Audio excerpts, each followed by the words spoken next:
It can be a little confusing for people sometimes after an initial awakening.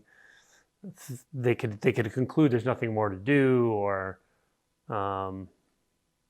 because there's no sense of doer, or there's there's a clear knowledge or insight that there is no separate self. That could mean that there's nothing more to investigate or nothing you could do anyway. But you can easily talk yourself into that instead of seeing that there is clearly some experience of selfing that's ongoing a lot of the time, or all the time. And sometimes it ends up being a very strange thing, like a very comical thing where you try to throw out the conventional self. But strangely, none of this is actually about negating a conventional self.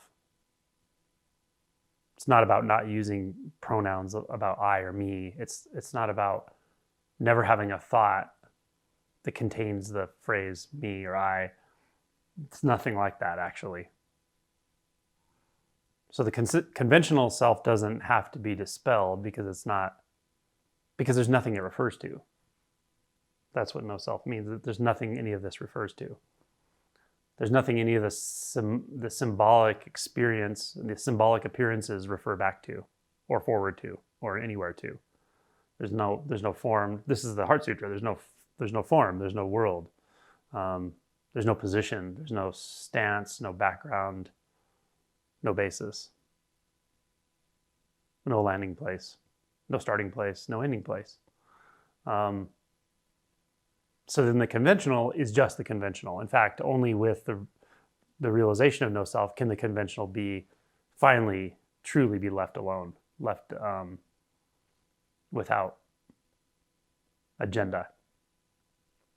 It doesn't mean it will all the time, but it's possible that we don't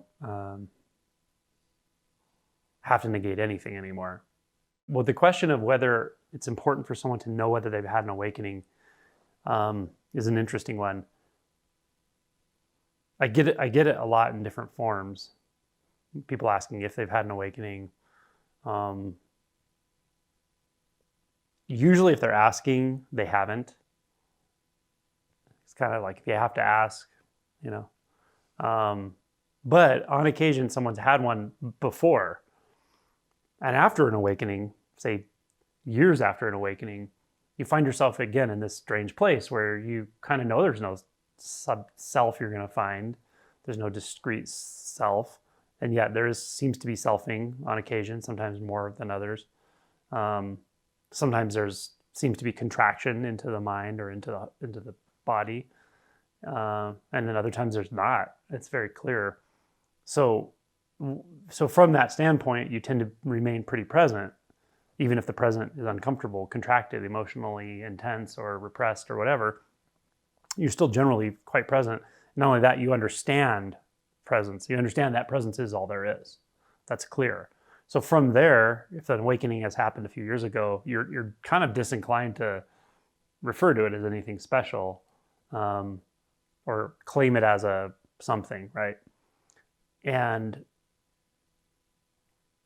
even then, how much does it really matter, I guess could be the question. So that is sometimes when I see that situation where someone's had an awakening in the past, but because of where they find themselves after everything has settled, it doesn't make a lot of sense to claim that. It doesn't make a lot of sense to talk in terms of that because, again, there's no one to whom that refers. And you start to sense that in a big way.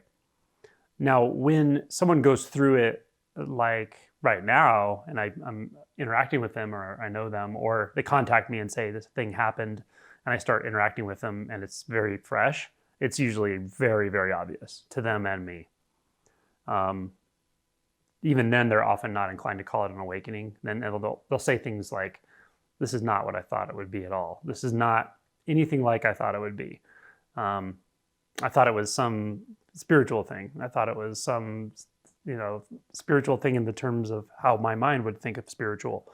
I thought it would give me this and this and this, and it's just nothing like that. I like how Christ said in the Gospels a few different times in different ways, the kingdom of heaven is like a thief that sneaks in the night. It's exactly how it is. It's like, comes from behind you, comes from behind your view, and all of a sudden it just really hits you over the head. It's like, whoa, okay. So yeah, when someone goes through that, it's usually quite obvious. It's not, very rarely am I like, is this or isn't it?